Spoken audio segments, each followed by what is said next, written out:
Sí, de hecho le comenté a Isaura y me dijo que no podía porque andaba ya en finales. Muy buenas tardes, les damos la más cordial bienvenida aquí a la nueva edición del coloquio del Grupo de Astrofísica. El día de hoy nos va a presentar Emanuel Rodríguez Flores, quien es candidato a maestro en ciencias y ha participado activamente en eventos de divulgación científica como Noche de las Estrellas y en Astrofest. Es licenciado en Ingeniería Civil por parte de ESIA de Zacatenco y se graduó en 2020. Ha participado también con trabajos de su proyecto de maestría en una reunión de estudiantes de astronomía y en el Congreso de Física. Y hoy nos dará una charla titulada Impacto de los AGNs en galaxias anfitrionas. Adelante. Gracias, doctor. Sí, como comentaba el doctor Ignacio, hoy les voy a platicar sobre este tema. En sí es el tema que voy a presentar en mi defensa de maestría. Le cambié el título porque el de la tesis es más largo. Aquí lo hice como más corto, más bonito, aunque checándolo me hubiese gustado, creo que hubiera quedado mejor poner impacto de los bulbos, la presencia de un bulbo en las galaxias anfitrionas, pero bueno, va relacionado. Este trabajo lo he desarrollado junto con el doctor Héctor Javier Ibarra Medel, que no pudo asistir el día de hoy, quien ha sido mi tutor de la tesis. Y bueno, este trabajo lo he presentado, algunos de ustedes ya más o menos saben de qué va, pero creo que es la primera vez que lo voy a presentar con más profundidad. El año pasado lo presenté en el seminario de posgrado, pero por lo mismo de que mucha gente no es de astrofísica, no podía indagar en tantos términos y algunas cosas las dejé fuera. Aquí sí voy a indagar un poco más en lo que utilizamos y principalmente en los catálogos, para que quede claro el por qué lo utilizamos. Ese es el índice general, la estructura de la plática, va a ser la hipótesis, los objetivos, una breve reseña del estado del arte, la metodología, los catálogos que utilizamos, histogramas que realizamos y por último este diagrama que voy a discutir un poco con respecto a otros trabajos que han hecho algo similar. Bien, esta es la hipótesis que manejamos en nuestro trabajo. No la voy a leer, no me voy a detener tanto aquí porque siento que es más productivo, o al menos me funcionó más cuando lo presenté en el Nacional de Física, hablar de cómo surge la idea de este proyecto más que leer la hipótesis. Porque así, bueno, en ese entonces tenían nada más 10, 15 minutos para presentar y muchos no estaban familiarizados con lo que hice y aún así les quedó claro el por qué utilicé esos catálogos y por qué surgió esa idea. Entonces, creo que es más factible explicarles cómo surge la idea y así ustedes pueden entender un poco a qué vamos. Este proyecto fue un proyecto que tuve que realizar para final de semestre con el doctor Héctor Javier. Él nos dio 6 opciones en la materia de medio interestelar. Una de esas opciones era realizar un diagrama de EPT, explicar qué era lo que veíamos a partir de un formato como si fuera un artículo, pero la idea principal era utilizar catálogos públicos a los cuales pudiéramos acceder de manera fácil, de manera rápida y que fueran confiables. Entonces ahí surge la idea de utilizar Manga, en específico Pipe 3D, que todo eso lo voy a explicar más adelante, y la idea de utilizar Galaxy Zoo. ¿Por qué? Porque cuando yo terminé de realizar el diagrama de EPT, que lo voy a explicar más adelante, algo que le comenté a él que era una de mis dudas, era qué pasaba si yo ponía diferentes parámetros morfológicos para clasificar ciertas galaxias o las galaxias de Manga, qué pasaba con el diagrama de EPT. Se los voy a dar la idea principal que tuve, la primera que tuve, por si alguno quiere indagar más. Mi idea era qué pasa con las galaxias barradas. ¿Acaso las barradas caen más en la zona de núcleos activos o en la zona de formación estelar? No encontré algo significante, no porque no haya algo significante, sino que puede ser, y yo se lo atribuyo, al catálogo de morfología que es Galaxy Zoo. Y ahorita más adelante lo voy a explicar. Cuando lo hice con galaxias barradas y vimos que no había algo que nos llamara la atención, Héctor y yo dijimos, bueno, ¿y qué pasa con la presencia de un bulbo? Y ahí fue cuando decidimos, vamos a ver qué pasa con el bulbo. Y más adelante van a ver el diagrama de EPT que nos salió en un principio y que nos animó a seguir la investigación. Dicho esto, nuestros 3 objetivos principales son buscar una relación bulbo con la actividad nuclear de la galaxia, comparar las propiedades globales de las galaxias que presentan y que no presentan un bulbo. ¿Qué me refiero con propiedades globales? Tasa de formación estelar específica, masa estelar, masa de gas, etc. y la posición que ocupan en este diagrama, que lo vamos a ver al final, tasa de formación estelar específica contra masa estelar. Rápido. Este va a ser un pequeño paréntesis de un estado del arte. Hay mucha investigación en estos temas. No voy a indagar en todos. Voy a intentar ser preciso y rápido. Y voy a hablar, rápido de esta clasificación que ya muchos de ustedes conocen, que hasta en los libros de divulgación salen, la clasificación propuesta por Hubble a partir de la morfología de las galaxias. En este lado tenemos galaxias elípticas que se subclasifican según la elipticidad que muestran, galaxias lenticulares, galaxias espirales que también se subclasifican de galaxias espirales tempranas a tardías y galaxias barradas. Hay otras clasificaciones como la de bacular y más clasificaciones morfológicas. Esta es la que nos interesa ahorita, es la más sencilla y la más utilizada. Pero también tenemos clasificación a partir de la actividad nuclear de la galaxia. AGN no lo puse aquí, fue error mío, pero AGN es el acrónimo de Active Galactic Nuclei, núcleo activo de una galaxia. Y hay un sinfín de clasificaciones, son muy variadas dependiendo de qué estás viendo, ópticos, si estás viendo rayos X. Y ese nada más lo puse como ejemplificar todas las ramas y posibles clasificaciones que hay con respecto a la actividad nuclear nada más.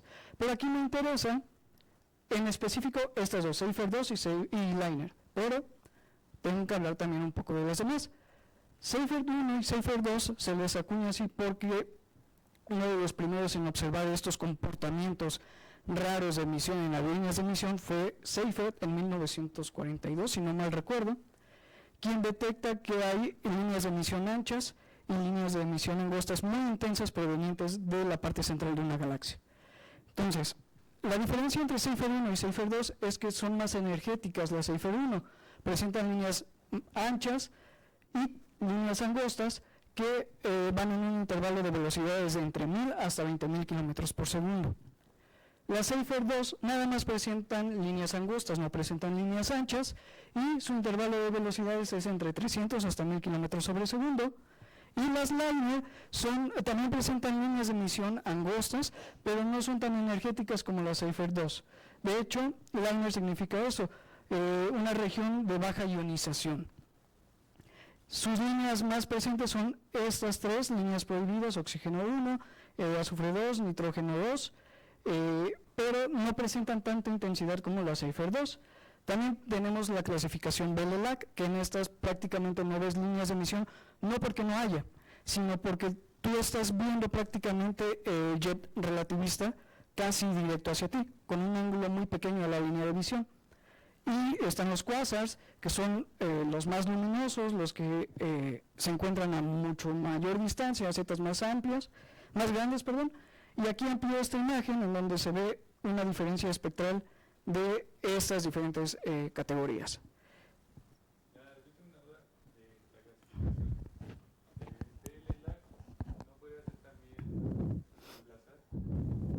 Sí, tendría que ver con, de hecho, en el modelo unificado es cuando se ve ahí la diferencia. Tiene que ver un poco con el ángulo. De hecho, si no mal recuerdo, esas dos se veía. Sí puedo dibujar, ¿verdad? No.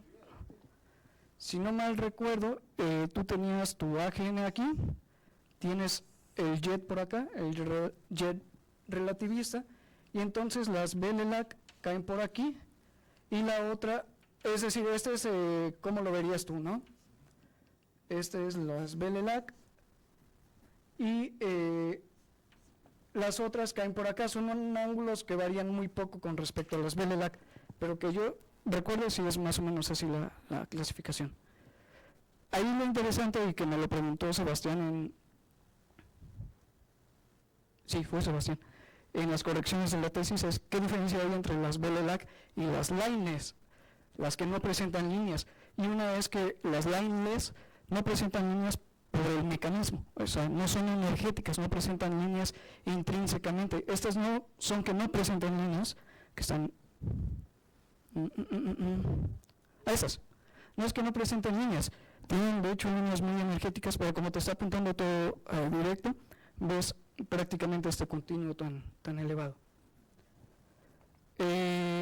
Ok, aquí son 3 puntos que yo considero importantes para este tema. Voy a indagarlos muy rápido. Tasa de formación estelar, actividad nuclear y la evolución estructural de las galaxias. Tasa de formación estelar, prácticamente el pilar fundamental para estudiar eso es el trabajo de Kennicott del 98, en el que él, dice que la tasa de formación estelar, dice muchísimas cosas, pero una es que la tasa de formación estelar varía entre valores cercanos a cero hasta inclusive valores de 1000 masas solares por año. Las que tienen valores cercanos a cero son las elípticas, las lenticulares, mientras que las que presentan grandes tasas de formación estelar, por ejemplo de 100 masas solares sobre año, son eventos de starburst, y los eventos más energéticos en infrarrojo que se han detectado o que se habían detectado en ese entonces llegaban hasta 1000 masas solares por año. También comenta que hay una relación entre el ancho equivalente de H alfa y la secuencia de Hubble, la que vimos en un principio, que la tasa de formación estelar va a variar dependiendo del contenido del gas, las interacciones de las galaxias, inestabilidades dentro de ella, emisiones nucleares, etc. También, esto es algo muy importante, esto también, pero creo que esto es más importante. Hay una correlación muy conocida entre la tasa de formación estelar y la densidad superficial de gas, que es la Kennicott de Schmidt, pero ojo, aquí es densidad superficial de todo el gas. Eso vi que se encontró en este y otros trabajos, que la correlación se guarda bien cuando tienes la distribución superficial de todo el gas molecular y gas atómico, cuando tienes la suma de los dos, porque por separado no guardan una buena correlación con la tasa de formación estelar. De hecho, el gas atómico sí guarda una correlación, pero no es tan buena como cuando lo juntas con el gas molecular también. ¿Qué pasa con la actividad nuclear? Bueno, se ha encontrado, esto lo encontraron prácticamente en el trabajo de Sánchez del 2018, que aquellas galaxias que presentan actividad nuclear son más masivas, son más concentradas en la parte central y están soportadas por presión y no por rotación. También caen en la zona de Green Valley, que lo vamos a ver más al rato. El efecto de retroalimentación o feedback es un efecto que se ha visto que es necesario para regular la formación estelar y la actividad nuclear de las galaxias. Esto también es importante, que la presencia de un agujero negro supermasivo en la parte central no implica que tú tengas la presencia de un bulbo, pero al revés sí se cumple. La presencia de un bulbo implica que tienes un agujero negro supermasivo en la parte central.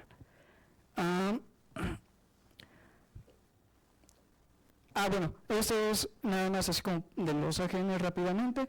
Aquellos que tienen una acreción ineficiente, es decir, que tienen valores de la relación de Eddington muy pequeño, suelen presentar mayormente emisión por jet, mientras que los AGN que tienen una acreción eficiente con una razón de Eddington cercana a 1, e inclusive ya en casos específicos, lo hablé con Héctor y con Alenka, hay casos en los que se supera esta relación hasta por 10.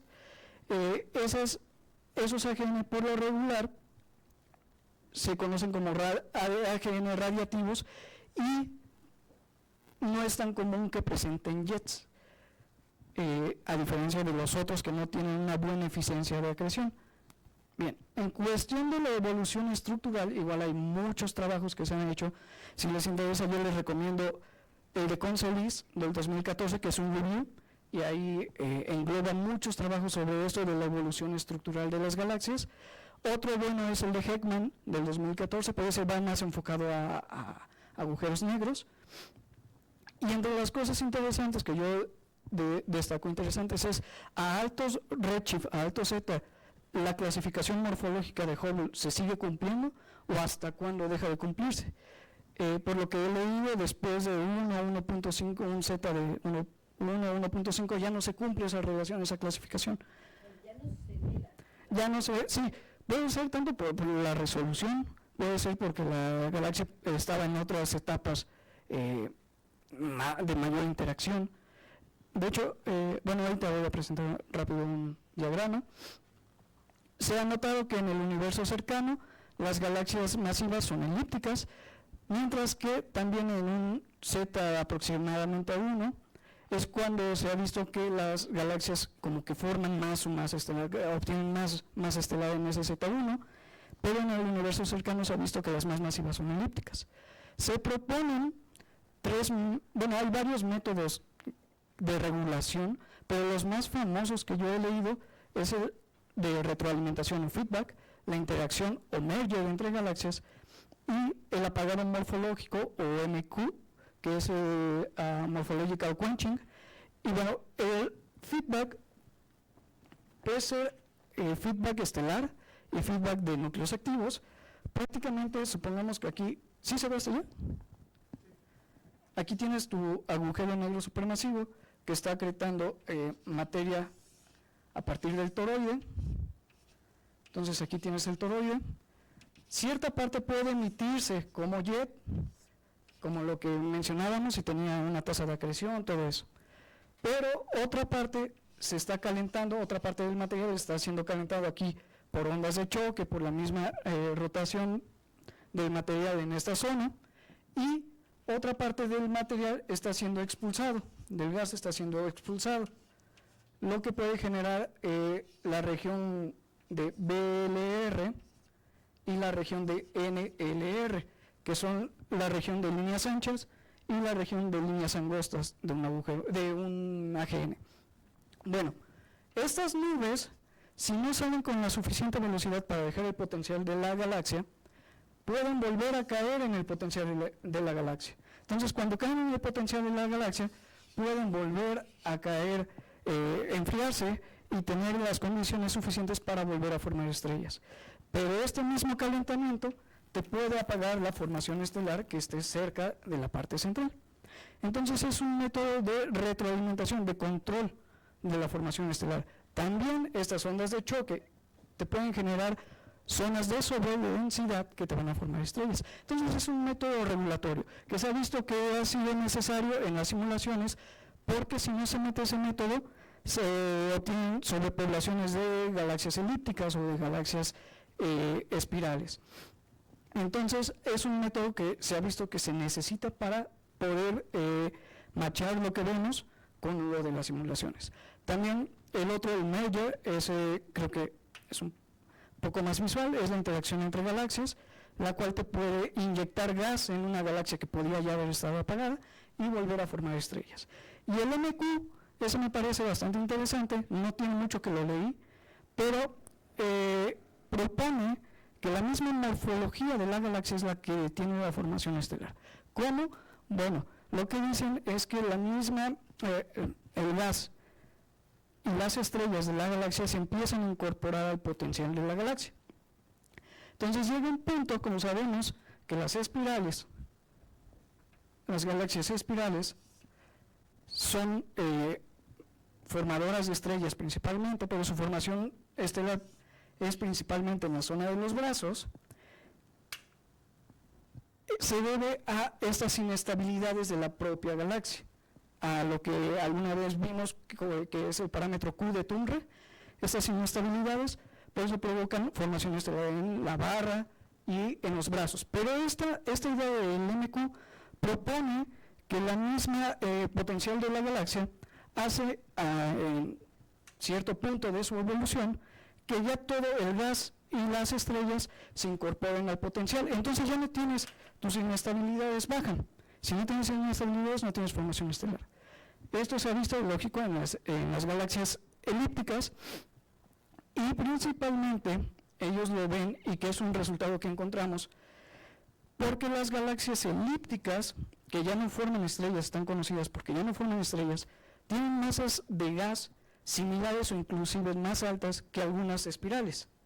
Pero entonces, ¿qué es lo que pasa? Si el gas es el que te forma estrellas, ¿por qué esas todavía tienen gas? Bueno, lo que ahí dice es que ese gas ya está disperso. Puedes tener bastante masa, pero ya está disperso.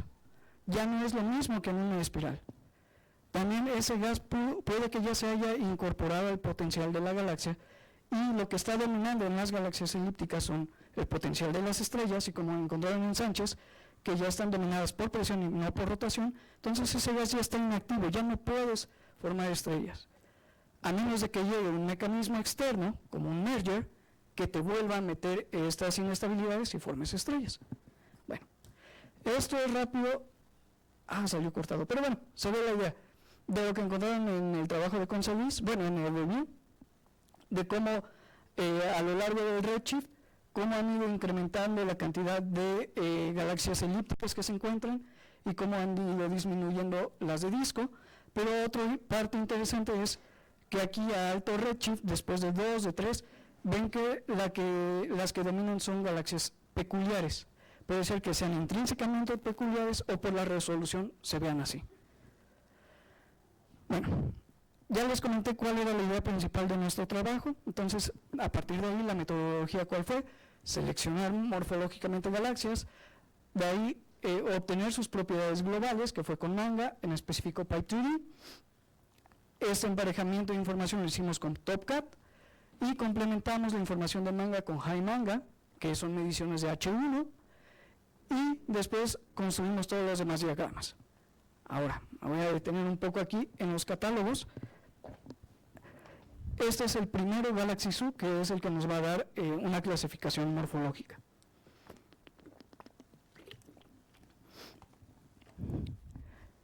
Hay gente que no le gusta llamarlo como un catálogo científico.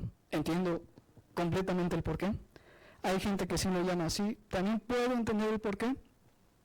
Antes de comenzar a explicarlo, quiero decir que yo no soy partidario de Galaxy Zoo, no lo voy a defender a muerte.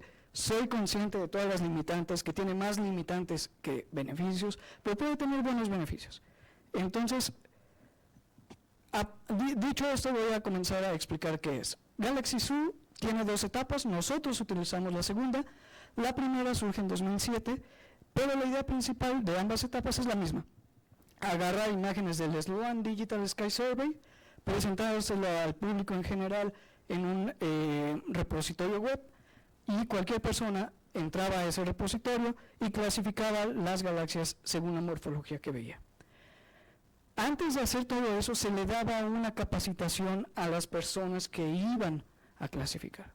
Se les decía cómo las estructuras que podían ver, se le ponían imágenes que ya se tenían pesadas estadísticamente para que ellos fueran catalogando y después, ahora sí, catalogar todo el survey. En la primera etapa, que fue del 2007, eran 900,000 galaxias, en donde participaron 10 a las 5 participantes, y nada más tenía 4 clasificaciones: si veías elíptica, si veías una forma de disco, si veías espiral o si veías interacción entre ellas. En la segunda etapa se reduce el número de galaxias a 245,000 galaxias, pero se aumenta el número de clasificaciones a 37. Ya clasificaba si veías elípticas, qué tan elípticas, si veías bulbo, si no veías bulbo, la forma del bulbo, todo eso. Igual ya tomaron imágenes, pero esta vez del Data Release 7 del Sloan, en un rango de redshift de entre 0.0005 hasta 0.25, y se clasificaban a partir de un diagrama de árbol como este. Ahora, ¿cómo seleccionan ellos? Bueno, eran imágenes, o son imágenes, que fueran más brillantes que una magnitud 17 en la banda R, que tuvieran un radio mayor a 3 arcosegundos para R90, que es el radio de Petrosian 90, que es el radio de Petrosian. Tengo una diapositiva de apoyo al final por si quieren preguntar al final. Pero aquí rápidamente, prácticamente ese radio lo que te hace es, mediante anillos, tú vas midiendo el brillo de anillos y comparando el brillo que está dentro de ese anillo y el mismo brillo de ese anillo. Haces una relación entre los dos, y en este caso R90 significa que debías de tener más de 3 arcosegundos para el radio en el cual tú tenías el 90% de la luz proveniente de esa galaxia. Entonces así te evitabas perderte estructuras importantes de la galaxia. Galaxias que tenían nada más redshift fotométrico no se utilizaban, se quitaron, tenían que tener el redshift mediante espectroscopía y el fotométrico. Pesos estadísticos mediante la comparación con estos 2 surveys que son ajenos a Galaxy Zoo, y hubo varios descartes. Uno de esos es, por ejemplo, si yo participaba para seleccionar la misma galaxia, me desechaban esa última selección, nada más podía seleccionarla una vez. ¿Por qué? Porque así podían evitarse que una misma persona votara 1000 veces, y entonces eso iba a sesgar la muestra. Nada más podías votar una vez. Ahora, ¿qué es NADIES y qué es FII? NADIES es un trabajo que realizó Nair y Abraham en 2010, en donde toman imágenes igual del Sloan. De hecho, por eso agarran estas dos de comparación, porque son imágenes también del Sloan, en la banda G, en un rango entre 0.01 y 0.1, y constaba de 12.480 galaxias. Igual ellos ya son astrónomos, ya se supone que son más especializados en clasificación morfológica, y clasificaron estas 12.480 galaxias, lo cual consta nada más el 4.5% de toda la muestra de Galaxy-Zoo. Lo mismo, algo muy similar hacen en FII, solo que aquí son 11 astrónomos. Y algo que a mí me llamó la atención es que aquí sí ya hacen una clasificación del bulbo a partir de la relación brillo del bulbo contra el brillo total de la galaxia. Y lo clasifican donde 0 son galaxias irregulares y 1 galaxias elípticas, que es esa relación. Y a partir de ahí, entre 0 y 1, hay 4 separaciones o 4 clasificaciones, dependiendo cómo ellos veían esa clasificación de bulbos. De esta muestra que ellos usan, nada más es el 1.2% de todo lo que utiliza Manga. ¿Qué hacen? Bueno, hacen un cross-match entre las imágenes de cada catálogo y evalúan. De hecho, entre este y este hay una verisimilitud del 90%, coinciden muy bien en el 90%, igual con Galaxy-Zoo. Entonces van haciendo ese cross-match y dicen, bueno, esta galaxia yo ya sé que debe de ser elíptica. Si un votante la clasifica como espiral, a ese voto yo ya le voy a dar un peso estadístico muy bajo, porque yo ya sé que debe de ser esta. Entonces así fueron pesando la selección de cada votante. Aquellos que veían que de plano hacían elecciones o muy disparejas, ya sea porque o no sabían clasificar bien, no veían bien, o a propósito para manchar la muestra, los desechaban. Los que sí cumplían más o menos ese rango, mantenían esa clasificación. ¿Hasta aquí todo claro? ¿Sí? Nosotros, antes de eso, como es lo que nos interesa, ellos encontraron que aquellas galaxias sin bulbo en Galaxy-Zoo están principalmente dominadas por galaxias SC y SD, que son espirales tardías, mientras que las que presentan bulbo están dominadas principalmente por lenticulares y elípticas tempranas. ¿Nosotros qué utilizamos? Bueno, nada más bulbo prominente y sin bulbo prominente. De hecho, utilizamos al principio 3 clasificaciones. Bulbo prominente, otro que iría por acá, bulbo apenas notorio, y la tercera sin bulbo prominente. ¿Por qué utilizamos esto? Ya les comenté.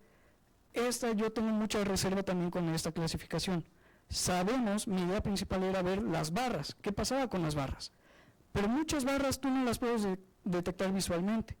Debes hacer un análisis de brillo superficial, debes de hacer tal vez curvas de rotación para que empieces a ver si hay barra o no. Entonces, ahí es lo que pudo haber metido ruido en mi primer muestra. Por eso nos fuimos a parámetros que consideramos que pueden ser notorios visualmente. Y no siempre se cumple esto, pero en este caso creemos que puede ser visual, que puede ser algo interesante. Bulbo prominente, el que les comento, iría aquí, bulbo apenas notorio, al rato les voy a comentar por qué lo quitamos, y sin bulbo prominente. Estas son galaxias sin... sí se ve. Estas son 4 galaxias, aún así las traigo aquí por si las quieren ver, porque me pasó en el Nacional de Física que por la resolución del cañón a veces no se veía. Bueno, estas son bulbo prominente, estas son sin bulbo prominente, pero aún así aquí se ve. Después, la idea es obtener información espectral de esas galaxias. ¿Cómo? Bueno, utilizamos MANGA.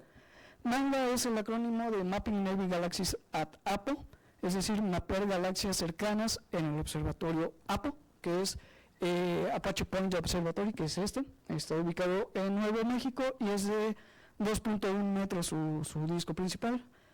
2.5.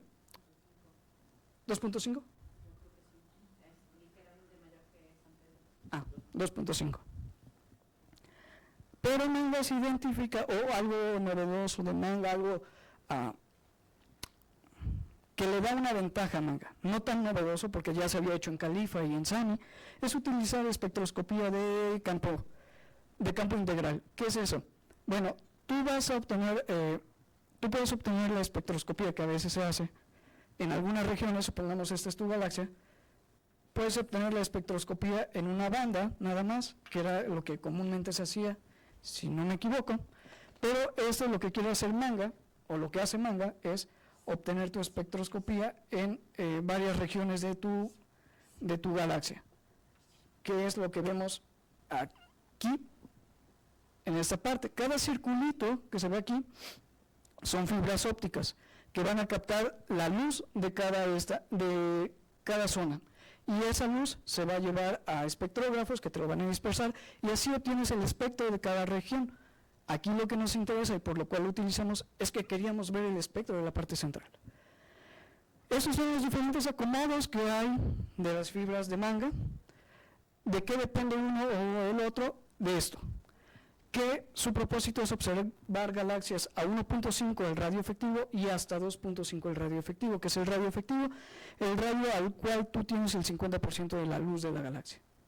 Entonces ellos lo que quieren es observar galaxias a 1.5 y 2.5, pero ¿qué pasa?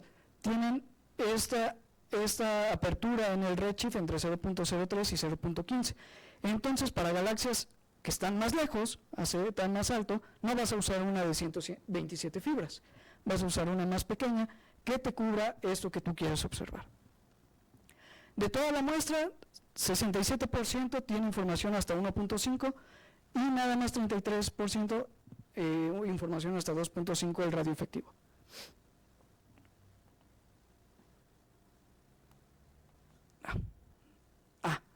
Sí se ve este.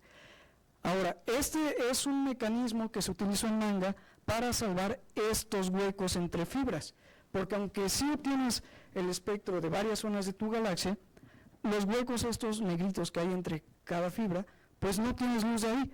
Lo que se hace es el método de dithering, es decir, estas fibras se rotan hasta este punto, después otra vez hasta este punto y se regresan a su punto original.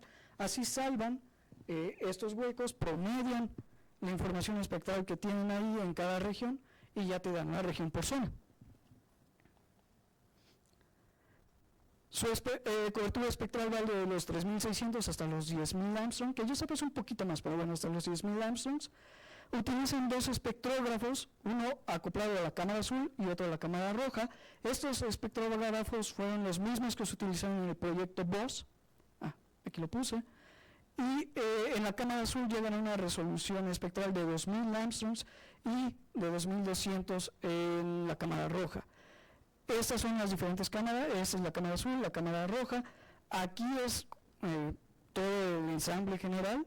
Esta placa, bueno, a mí me parece interesante, es como un filtro, es una placa en donde se hacen diferentes aperturas con barrenos, donde nada más vas a tener la apertura de la galaxia que tú tienes interés. Entonces, de esta manera, aquí en esta zona unen las fibras ópticas con los arreglos que le enseñé, estos arreglos.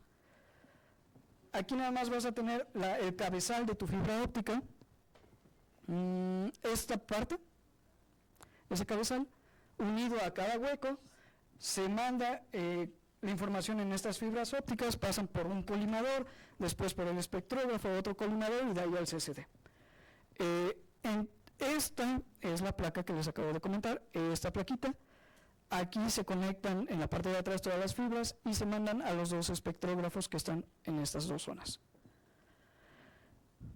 Posteriormente, ya que tienes tu información espectral, tienes que reducirla, tienes que analizarla. Hay varios métodos de analizarlos, varios programas, varios pipelines.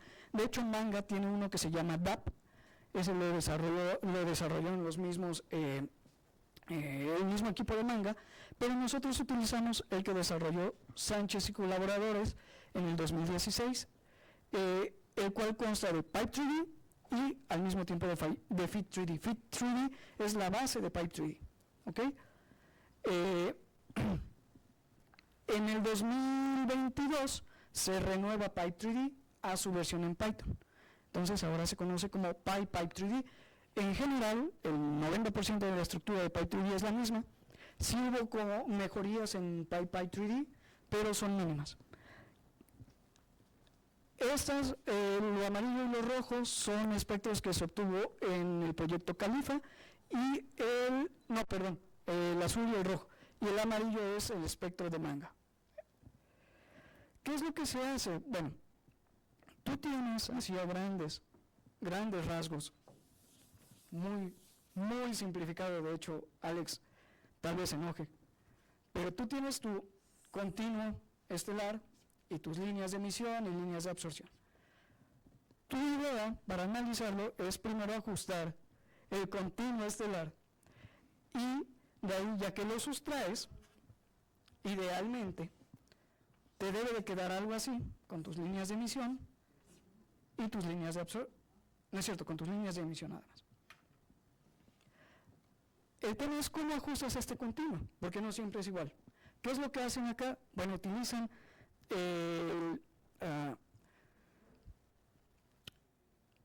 poblaciones estelares, se me fue el nombre. Bueno, aquí está, síntesis de poblaciones estelares, SSP, en el cual más o menos como lo entiendo que es como lo que hacíamos con Llanos, de que en MESA tú corres la evolución de ciertas estrellas con cierta masa, con cierta metalicidad, solo que aquí se hacen con varias estrellas y en diferentes plantillas. Ellos utilizan estas 4, no voy a indagar mucho en ellas, pero por ejemplo la que más se utilizó fue esta GSD 156, que son 156 plantillas con estrellas que tienen 39 diferentes edades y 4 metalicidades diferentes, con una resolución de 6 Armstrongs. Sí, de 6 Armstrongs. Igual utilizaron estas, pero bueno, estas fueron como alternas. ¿Y qué es lo que se va haciendo? Lo que ellos hacen, ¿en dónde está? ¿Dónde estás? Es en ese, pero no se ve. Bueno, debe ser por la misma resolución. Bueno, lo que entiendo que ellos hacen es en esta parte, en la parte cercana al azul, empiezan a ajustar lo que son la velocidad y la dispersión de velocidades estelares a partir de las líneas de absorción. Ahí van, ¿por qué hacen esto? Bueno, porque el ajuste que ellos hacen es iterativo, mediante un método de Monte Carlo. Entonces aquí, si es un método iterativo, lo que necesitas es tener precisión en tus parámetros iniciales, porque si no puedes nunca converger. Entonces hacen un ajuste de velocidades a partir de las líneas de emisión y también van ajustando la velocidad, dispersión de velocidades estelares y la extinción del polvo en esta zona, y a partir de ahí ajustan el continuo, lo sustraen, y ya que te quedas con las líneas de emisión, ajustan gaussianas en las líneas de emisión y van obteniendo valores de velocidad, de dispersión de velocidad, pero ahora del gas. Y así van haciéndolo iterativamente hasta que converge. De eso, ya que se hace esos análisis, nosotros no lo hicimos, nosotros tomamos las tablas ya hechas por Sánchez y de esas tablas nada más sacamos masa estelar, tasa de formación estelar, las razones de línea, las que nos interesan para el BPT. En específico sacamos, porque ellos te dan en la parte central de la IFU a un radio efectivo y en todo el field of view, te dan esas 3 opciones, nosotros nada más tomamos en la parte central. Ancho equivalente de H alfa, masa de gas molecular. La extinción por polvo no la utilizamos, pero bueno, la pongo porque es importante a la hora de estimar todo esto. Y el radio efectivo, que es lo que yo les comentaba, es el parámetro de Petrosian a un R50. ¿Cómo lo emparejamos? Bueno, rápido, con TopCat. ¿Qué es TopCat? Un visor gráfico interactivo que te permite hacer sinergia entre archivos FITS, Borable y CDF. Es decir, tú tienes el catálogo de Manga, tú tienes el catálogo de Galaxy Zoo, lo que te da ahí es, tú pones tus parámetros y a partir de esos parámetros que pones te dice, bueno, en Manga tienes información de las mismas de estas galaxias que tienes en Galaxy Zoo. Entonces, así hicimos, sacamos estas galaxias que compartían información de ambas. Pero nos faltaba algo importante, mediciones de H1. Manga no te lo da, por sí solo Manga no te lo da. Para eso surgió este proyecto, HiManga, que tiene la finalidad de complementar el survey de Manga con mediciones de H1. Se hizo este proyecto con una resolución tal que pudieran comparar sus mediciones con las mediciones de otro proyecto previo que es Alfa, que era el de Arecibo. Sí es el que se cayó, ¿verdad? El de Arecibo. Bueno, esa es una comparación. Estas son estimaciones obtenidas por Alfa y estas por HiManga. Lógico, la resolución es muchísimo mejor acá, pero esta era de 300 metros cuando este es de 100 metros. Entonces, sí es mejor aquí, pero da buenas estimaciones. ¿Cómo seleccionamos la muestra? Ya les dije, Galaxy Zoo, Manga. De esas dos teníamos 7.000 galaxias, casi 8.000. Empezamos a reducir. ¿Cómo reducimos? Bueno, Galaxy Zoo te da parámetros de confiabilidad a partir de los cuales tú puedes ir purificando tu muestra. Por ejemplo, ellos te dicen que más del 50% de confiabilidad ya son muestras limpias que puedes utilizar de manera para algún análisis. 80% de ellos te aseguran que lo que ves, la morfología que ves, es la que es. Nosotros decidimos tomar más del 60% de confiabilidad. Eso nos redujo nuestras galaxias a 5.500. Después quitamos estas que tenían bulbo apenas notorio. ¿Por qué? Porque en muchas de ellas nosotros dijimos, no, es que para mí sí es bulbo prominente y muchas para mí no tiene bulbo. Entonces era como la parte en donde nos metía mucho ruido. Y dijimos, bueno, vamos a analizarlo en los extremos y vamos a ver qué pasa. De ahí que tomamos nada más bulbo notorio y sin bulbo notorio. Eso nos reduce la muestra final a 1.700 galaxias. También había algunas en las tablas de Manga que no traían información o traían valores muy extremos, o sea, extremos no lógicos, y los quitamos. Al final nos quedamos con 1.751 galaxias, que en todos los demás análisis que voy a enseñar son las que utilizamos, 1.751, salvo los que tengan que ver con H1. ¿Por qué? Porque con H1 nada más teníamos 654 galaxias. Se redujo bastante la muestra. Entonces, para todos los que sean de H1, nada más vamos a ver 654 galaxias. Ahora, ¿cómo los clasificamos? BPT y WAN. Este es el diagrama de BPT, no es el original de Baldwin, Phillips y Terlevich. Este es el de Osterbrock, pero lo puse porque creo que es más visual. El de Baldwin y Phillips y Terlevich tenían muy poca muestra, entonces no se veía muy bien la forma del BPT. ¿Cuál era la finalidad de Baldwin, Phillips y Terlevich en 1981? Separar galaxias a partir de la fotoionización por estrellas, por fuente continua o por ondas de choque. No tanto galaxia. También tenían regiones. O sea, no era tanto, vamos a ir del hoyo hasta sí lo hacen solo en galaxia. Pero en el BPT original, allí tienen... Sí tenían regiones H2. Nebulosa planetaria, regiones H2 galácticas y todo. Entonces, por eso ese no se usa tanto, se usa el hoyo. Ok.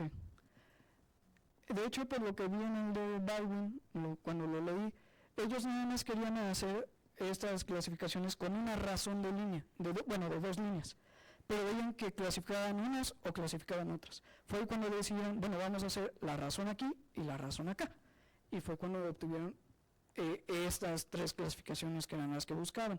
¿Hay variantes del BPT? Sí, hay variantes en cuestión de que si no tienes una línea de H alfa notoria, puedes irte por el azufre, que bueno, si H alfa te cuesta, el azufre supongo que es el peor, oxígeno 1 también, pero están esas opciones, y estas dos opciones se utilizan en el de Kelly Kaufman del 2006 para separar liners y safers. Bueno, eso no es del tema. También está otra variante que es el BPT alfa y BPT O2. Y este fue el BPT que nos hizo querer seguir investigando. Cuando tomamos bulbo prominente y sin bulbo prominente, lo que vimos que pasaba era esto. Las galaxias sin bulbo prominente prácticamente estaban en el ala izquierda del BPT, mientras que las del bulbo prominente están en el ala derecha del BPT. Después, ¿por qué no sale? Ahí está. Después, este mismo diagrama, ahora utilizamos los límites de Kewley y de Kaufman. De Kewley es este rojito, ¿sí se ve? ¿Sí? Ah, bueno. Y este es de Kaufman. Aún así traigo, porque luego las verdes se pierden, se lo traigo aquí. Pero bueno, por cualquier cosa que no se vean o se confundan estas verdes con las azules, hicimos esta clasificación. Ojo, este diagrama lo aprendí después de las correcciones de Sebastián. Es un diagrama diagnóstico. ¿Qué quiere decir? Que tú estás viendo probabilidad de que tengas un evento acá. Es decir, las galaxias que caen en esta zona es muy probable que tengan formación estelar. No que estén dominadas por formación, pero es muy probable. Es poco probable que tengas galaxias con actividad nuclear acá.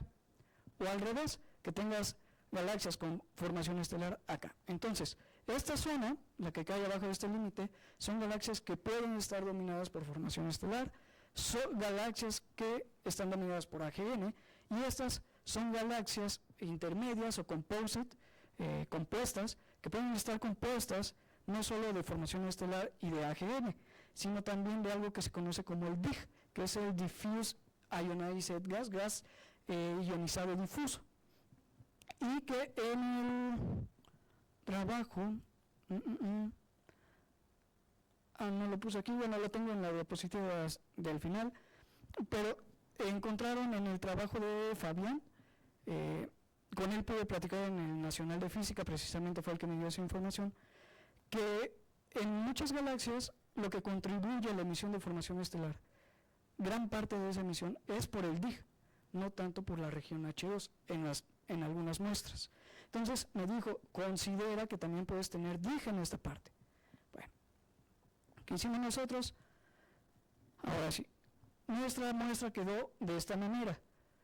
A mí me gusta notar que estas son galaxias con bulbo prominente, estas sin bulbo prominente. La mayoría de las galaxias con bulbo prominente recaen en la zona de AGN, que tienen un núcleo activo, mientras que la gran mayoría de las galaxias sin bulbo prominente están dominadas por galaxias con formación estelar. Estas dos, las composite y AGN sin bulbo prominente, las quité de la muestra. ¿Por qué? Porque son 18 y contra 2. O sea, no pintaba traerlas ahí arrastrando. Porque las que dominan, en este caso, sin bulbo prominente, son estas star forming, que son las azules. Bueno, este es el mismo, es diferente la clasificación. ¿Por qué? Porque estas son nada más con las que cuento con mediciones de H1. Como les dije, se reduce mucho la muestra. Después, ¿qué fue lo que hicimos? Esto lo hicimos, de hecho, cuando vino Stasinska aquí a dar la charla. Después de eso, hablé con Héctor y le dije, oye, ¿y si hacemos el WAN? Vamos a ver qué pasa. ¿Por qué? El diagrama WAN también es un diagrama diagnóstico. Surge con la idea de complementar el BPT, porque ellos dicen que el BPT tiene muchos errores a la hora de clasificar galaxias retiradas o galaxias con líneas de emisión débiles. Y eso, a la hora de hacer creo que sí no se ve, pero para eso me previne. Esta muestra. Bueno, ellos utilizan, y también uno de sus objetivos era no necesitar razones de 4 líneas como en el BPT, sino utilizar una razón de línea que es nitrógeno contra H alfa y el ancho equivalente del mismo H alfa. Entonces eso te reduce que no necesitas las demás líneas. Y así clasifican esta zona azul, es formadores de estrellas, esta zona es de AGNs, pero esta es de Seyfert 2, de LINER y galaxias retiradas, y estas son galaxias pasivas. Bueno, hecha esta clasificación, vimos dónde caía nuestra muestra, de las cuales la única clasificación con el WAN que hicimos fue aquellas que con el BPT eran AGN, que eran 600 y algo. Dijimos, si son AGN, o según esto, son retiradas. Y vimos que la mayoría son retiradas. mientras que en el BPT aparecían como AGN. Entonces, la clasificación que vamos a utilizar de aquí en adelante, igual se los voy a estar explicando, es esta. Azules, formadoras de estrellas sin bulbo prominente. Verdes, formadoras de estrellas con bulbo prominente.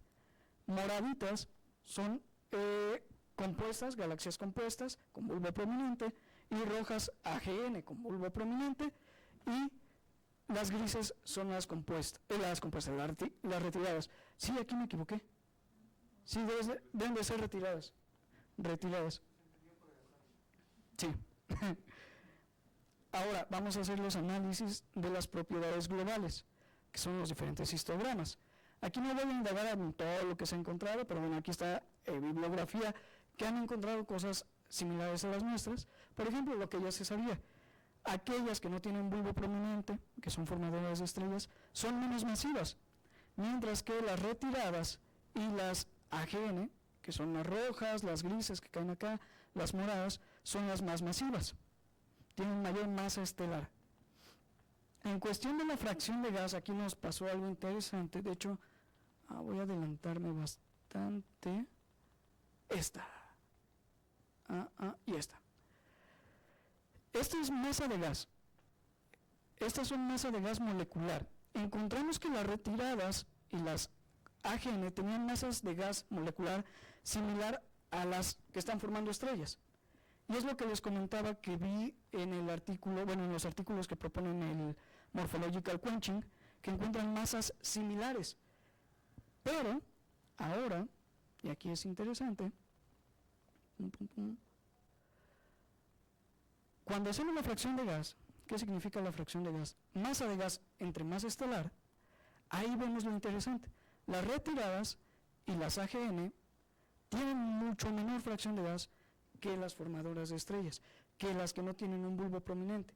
Es decir, pueden tener la misma cantidad de gas, pero la dispersión o a comparación de su masa estelar, de su tamaño, no pinta mucho en referencia a aquellas que son galaxias sin bulbo prominente y formadoras de estrellas. Puede que ese gas esté más concentrado y por lo mismo esté formando estrellas. Este es fracción de gas de H1, este es de gas molecular. Vemos algo similar en estas fracciones de gas. Tiempo de depresión se calcula como la masa de gas, en este caso H1, entre la tasa de formación estelar. En estos dos, nosotros no vemos una gran separación entre las muestras. De hecho, se ha encontrado, encontré que en varios, son poco, o al menos yo encontré pocos trabajos que hablan directamente del tiempo de depresión, pero en algunos también son contradictorios. Hay gente que dice, por ejemplo, ¿dónde está tiempo de depresión? En el trabajo de Helfer y Blitz de 1993 encuentran que el tiempo de depresión de gas molecular es menor para galaxias con bulbo prominente. Por su parte, en el trabajo de Santosh del 2012 encuentran que el tiempo de depresión de H2 es menor para aquellas galaxias dominadas por disco. O sea, encuentran resultados diferentes. Nosotros, puede ser por la resolución, por cómo utilizamos los métodos que utilizamos, que no encontramos una gran diferencia en los tiempos de depresión. Pero, algo interesante es en la tasa de formación estelar. Algo que nos llamó la atención es que, bueno, ese sí no traje hoja, pero la tasa de formación estelar de aquellas retiradas es similar o casi igual a aquellas formadoras de estrellas en bulbo prominente. Mientras que las que tienen bulbo prominente, que caen en la zona de AGN, formación estelar y compuesta, tienen un valor de tasa de formación estelar mayor. Pero, ¿qué pasa cuando hago la tasa de formación estelar específica? Que es la tasa de formación estelar otra vez comparada entre su masa estelar. Ahí ya vemos que las retiradas son significativamente menores a las galaxias que no presentan un bulbo prominente. De hecho, creo que se ve un poco más en este siguiente diagrama, que es en el cual se compara la tasa de formación estelar específica contra la masa estelar de las galaxias. Y se ven tres zonas que son importantes: la nube azul o la main sequence, la nube roja o zona de retiro y el valle verde. En este diagrama aparecen dos, la nube azul y la nube roja, que es donde caen las galaxias retiradas, mientras que el valle verde es esta zona intermedia entre una y otra parte. ¿Qué pasa? Bueno, aquí es con nuestra muestra, se ve muy amontonado, se ve, ahí no se puede entender mucho, pero bueno, lo hice uno por uno. En esta parte de la nube azul se dice que es la main sequence o la secuencia principal de formación estelar de galaxias, porque es donde recaen principalmente aquellas galaxias que están formando estrellas, mientras que en esta zona caen aquellas galaxias que ya detuvieron su formación estelar. Pero ¿qué pasa en la parte intermedia? Bueno, nosotros, esta es nuestra muestra azul, galaxias sin bulbo prominente, con formación estelar, caen, sí tienen dispersión. La dispersión en el trabajo de Santoj, ellos dicen en el del 2018, que esta dispersión a lo largo de la secuencia principal se puede deber a la cantidad de gas atómico que tengas. Entonces, ese gas atómico es el que te va a dictar si está por arriba de la main sequence o cae por abajo de la main sequence. Pero en promedio caen sobre la main sequence. ¿Qué es lo que esperamos? Que en promedio caigan las galaxias formadoras de estrellas en esa secuencia formadora de estrellas. Pero ¿qué pasa con las siguientes? Que son las formadoras de estrellas pero con bulbo prominente. Bueno, se empieza a ver que empiezan a caer hacia la zona de abajo, la zona de retiro. Las compuestas ya se ve casi que van en esa zona, mientras que las que tienen AGN también, y las retiradas ya caen en la zona roja, en la nube roja. Pero en la zona intermedia, que es el valle verde, que sería esta zona, es donde pasan los efectos interesantes. Merger, feedback, y donde puede que influya también el MQ. Se ha notado que, de hecho, ese fue trabajo de Sánchez del 2021, en donde ven que la mayoría de las galaxias que caen en la zona de Green Valley tienen más propiedades de galaxias retiradas que de galaxias formadoras de estrellas. También ven que la gran mayoría presenta un AGN, presentan anillos, presentan mergers que están en interacción, y de ahí lo que se dice que puede pasar es que la galaxia empieza a apagarse y caiga en la zona de retiro, que sería esta zona. También se ha encontrado en otros trabajos de ahí que hay galaxias elípticas que tienen formación estelar, que son galaxias elípticas o galaxias lenticulares, que fue el que leí, azules. Pero se notó, al menos en ese trabajo, que vuelven a tener formación estelar por interacciones. Ellos vieron que en esa zona, en esa región de formación estelar, también había distorsión del gas.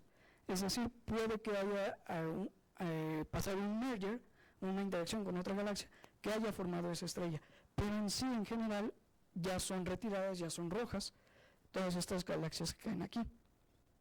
Como conclusiones, bueno, están aquí escritas, pero es prácticamente lo que les acabo de decir. Vimos que aquellas que tienen núcleos activos son más masivas. En promedio son más masivas, tienen menor fracción de gas, su fracción de gas es significativamente menor a aquellas que no presentan un bulbo prominente, su tasa de formación estelar igual se ve que va reduciéndose, y sus posiciones con respecto a este diagrama, vemos cómo van transitando. Hay que tener cuidado, no es un evento evolutivo, no es que de una pases a otra. Hay muchos eventos que pueden alterar esta evolución de la propia galaxia, de su estructura. Entonces, lo que nosotros vimos es cómo aquellas que no tienen un bulbo prominente prácticamente dominan la main sequence, mientras que las que tienen un bulbo prominente van cayendo o se van alejando de esa main sequence. ¿Qué vamos a hacer? Bueno, hay mucho que hacer. ¿Por qué? Porque partimos de algo muy subjetivo como es Galaxy Zoo. ¿Encontramos cosas interesantes? Sí.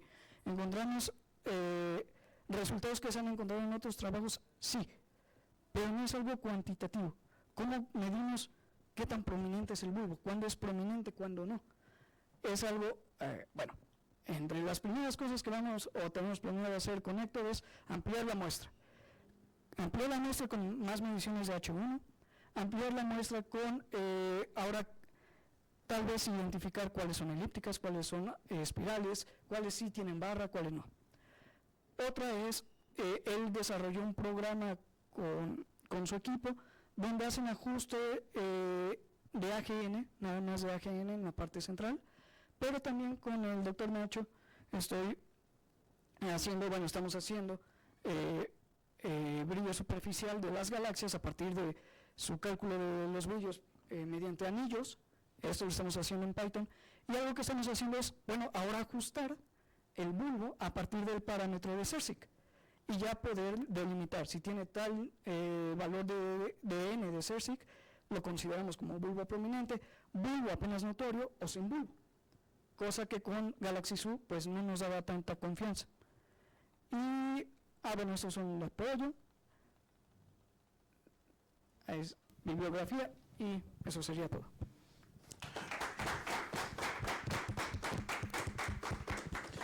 Le agradecemos al licenciado Manuel. ¿Dudas, preguntas que tengan en nuestro auditorio?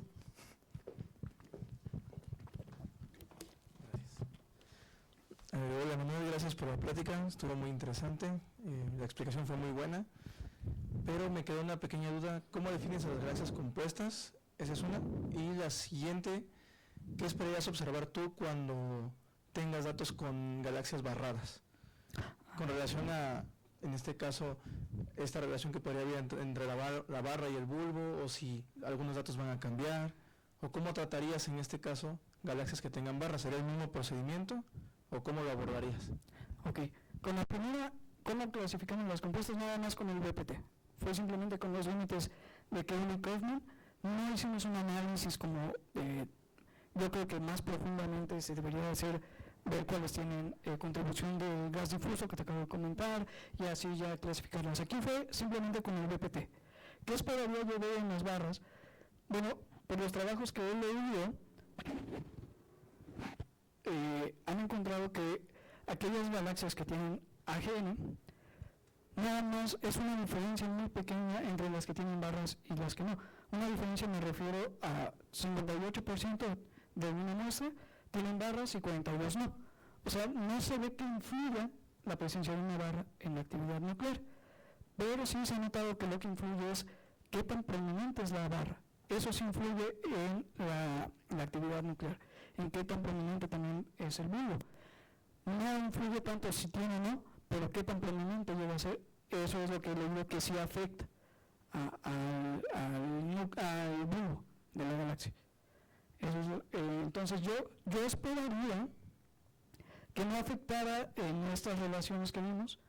Yo esperaría que no, tal vez con un pequeño sesgo hacia la zona de AGN para aquellas que tienen barras, pero no creo que sea significativo. De hecho, cuando le comenté mi idea principal a Héctor, no me acuerdo si también usted, me dijeron, no, es que, el hecho de que tú tengas una barra, tienes tu barrita aquí y a veces salen tus brazos, sí te va a meter material para acá, pero no necesariamente tiene que interactuar con el agujero negro.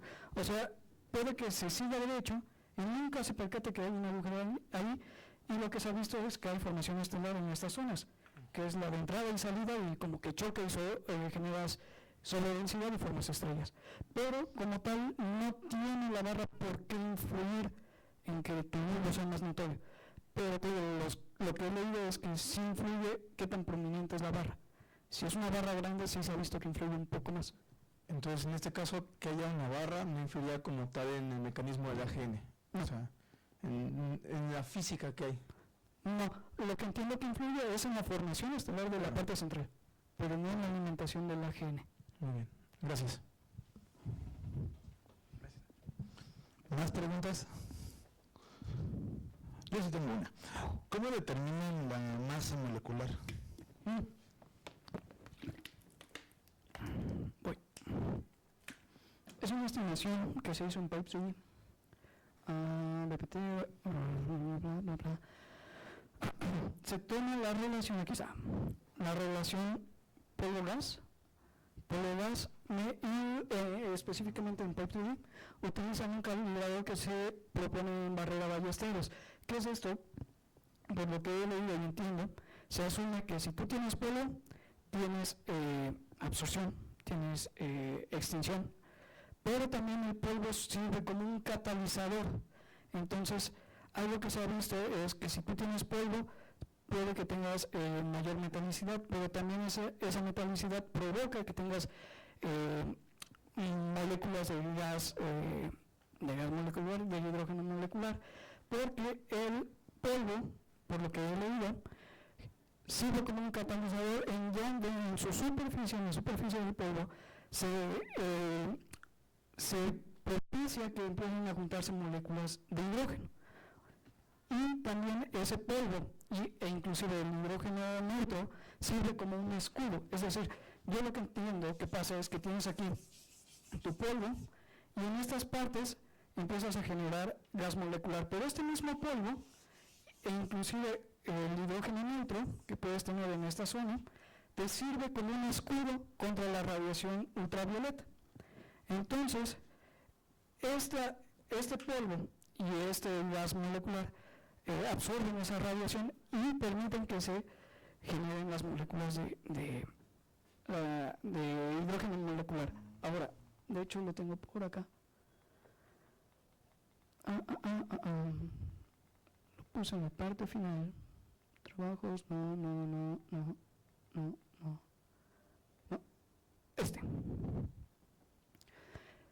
La relación que te propone, bueno, que la cantidad de polvo está relacionada con la extinción y con el contenido de gas que tienes. Entonces, a mayor cantidad de polvo, mayor metalicidad, mayor cantidad molecular y mayor absorción.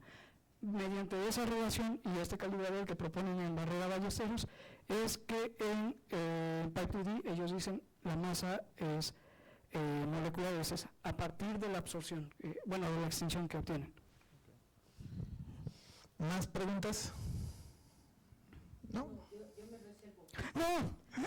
Sáquenlo de una vez. Bueno, pues a reserva de más preguntas, le agradecemos nuevamente al licenciado Manuel por su excelente plática y presentación.